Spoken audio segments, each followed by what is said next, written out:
জয় শ্রীরাম।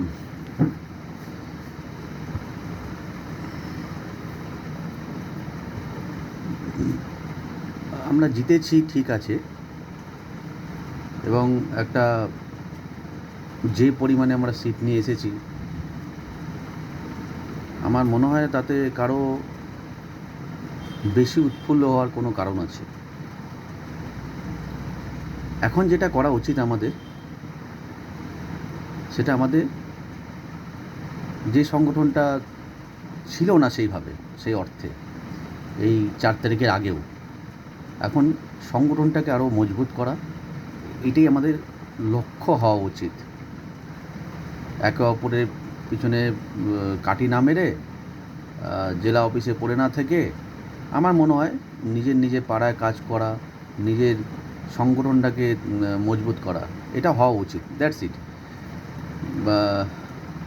বাকি বিজেপির অনেক বড় বড় নেতারা রয়েছেন, তারা বুঝবেন। আর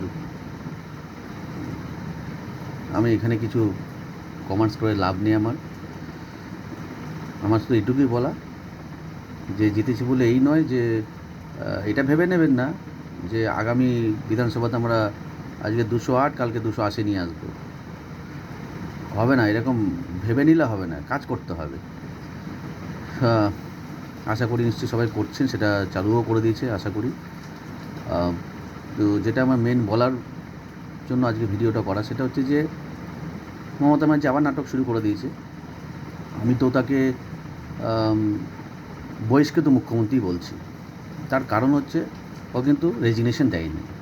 যেহেতু মমতা ব্যানার্জি রেজিগনেশন দেয়নি, তাকে জোরজবরদস্তি বহিষ্কৃত করা হয়েছে।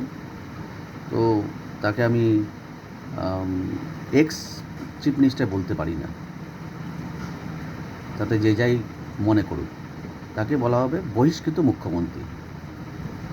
আবার নাটক করতে এসেছিল কোর্টে। কিছুদিন আগে নিজেই বলেছিল, মনে পড়ে? কথাগুলো একটু মনে করিয়ে দিই। একটা কমিউনিটিকে আমি যদি বলে দিই, তাহলে 2 মিনিটে 12টা বাজিয়ে দেবে। মনে পড়ে মমতা ব্যানার্জি সেই কথা? মনে পড়ে মমতা ব্যানার্জি সেই কথা কি যে বলেছিল অধ্যত্বের কারণে, যে আমি না চাইলে পরে আমাকে কারো ক্ষমতা নেই হারানোর? মনে পড়ে মমতা ব্যানার্জি? আপনার সন্তান সমতুল্য অভিষেক কি বলেছিল মনে পড়ে? 4 তারিখের পরে বাড়ি থেকে টেনে টেনে মারব। যদি চলে আসতো তৃণমূল, তাহলে কিন্তু কেউ রক্ষা পেত না। আজকে যে বিজেপি বলে এখনও পর্যন্ত তৃণমূলের ছেলেরা বেঁচে আছে, এটাই বিজেপির সংস্কৃতি। বিজেপি কখনো শেখায় না কাউকে মারধর করা। বিজেপি তৃণমূলের মধ্যে এটাই পার্থক্য। আমি গর্ববোধ করি আমি বিজেপি করি বলে। আজকে অভিষেক বলছে, গতকালই মনে হয় একটা প্রেস মিট করেছিল, যে আমাদের এখানে পোস্টপন ভায়োলেন্স এতজন মারা গেছে, ওখানে মারা গেছে, টোটাল 8জন 10জন। কোনো মৃত্যুই কাম্য নয়। আমরা বলছি না সেটা, তার জন্য অলরেডি আমাদেরই বহু ছেলে, আমাদেরই পার্টির বহু ছেলে অ্যারেস্ট হয়েছে। সেটা নিশ্চয়ই দেখেছেন আশা করি, কারণ আমাদের রাজ্য সভাপতি সেরকমই নির্দেশ দিয়েছেন। এখানে কোনো ছাড় নেই। কিন্তু অভিষেক ব্যানার্জি, তুমি যেগুলো বলেছিলে, যদি 4 তারিখে তোমরা আসতে, তোমাদেরই রিজু দত্ত এখন তো বলছে তোমরা অঞ্চল ভিত্তিক, বুথ ভিত্তিক এবং পাড়া ভিত্তিক, ওয়ার্ড ভিত্তিক সব বিজেপির নেতাদের, কর্মীদের নাম লিস্টেড করে রেখেছিলে।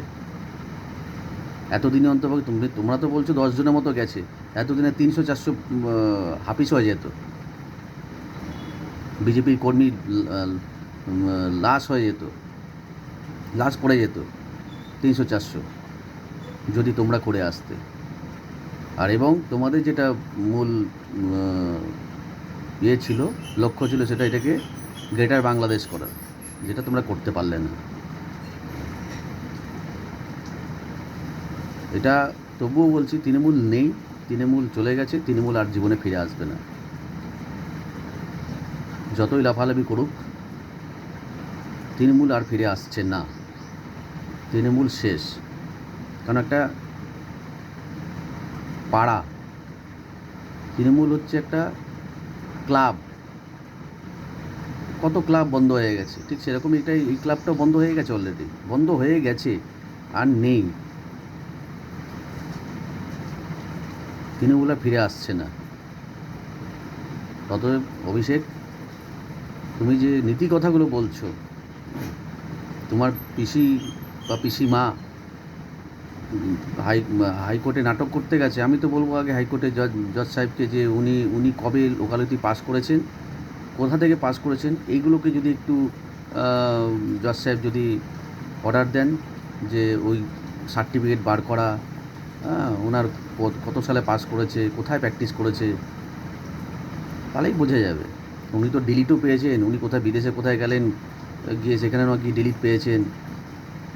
অনেক কিছু নাটক তো দেখলাম 15 বছরে, শ্মশান বানিয়ে দিয়েছিল পশ্চিমবাংলাকে। এবার ভয়মুক্ত বাংলা তৈরি হতে চলেছে, হচ্ছে, চালু হয়ে গেছে।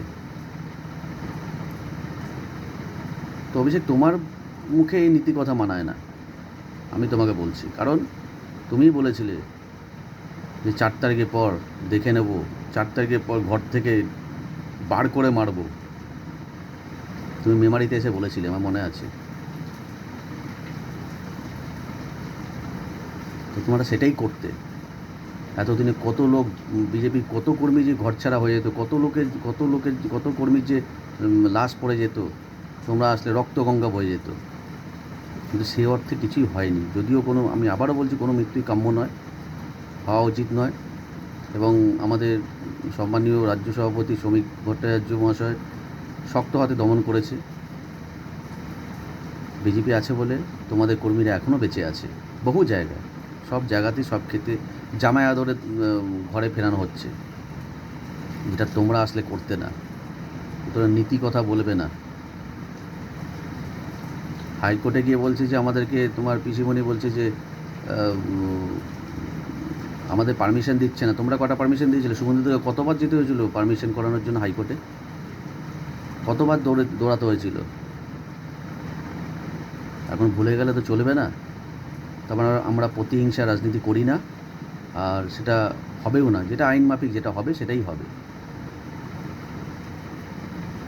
এখানে আমাদের মুখ্যমন্ত্রী কোনোদিনই বলবে না যে তোমার ওখানে মিটিং মিছিল বন্ধ করে দাও, পুলিশকে কখনোই বলবে না আমাদের মুখ্যমন্ত্রী। তোমরা সব জায়গাতেই পারমিশন পাবে, যেটা তোমরা করতে দাওনি।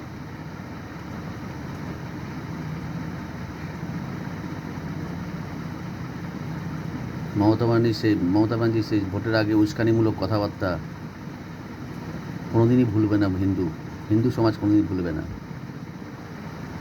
আজ হিন্দু বাঁচল, এবং সাথে টিএমসির বড় বড় নেতা, ছোটোখাটো নেতা সবাই বাঁচল।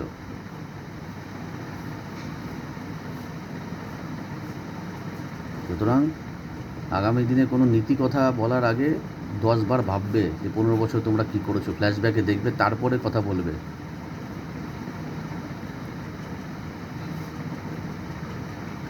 দেখা যাক এবার আমাদের সরকার, নতুন সরকার, এখন তাকে এখন সময় দিতে হবে। অনেক মানুষই অনেক কথা বলছে, এটা পাবো, সেটা পাবো না, সেটা পাবো কি না, সন্দেহ তালিকায় রাখবেন না। একটু সময় দিন। আমাদের সরকার যা প্রতিশ্রুতি দিয়েছে সেগুলো 100% পূর্ণ করবে, এ আশা আমি রাখি। এ বলে আমি আমার বক্তব্য শেষ করলাম। বন্দে মাতরম। জয় হিন্দ, জয় শ্রীরাম।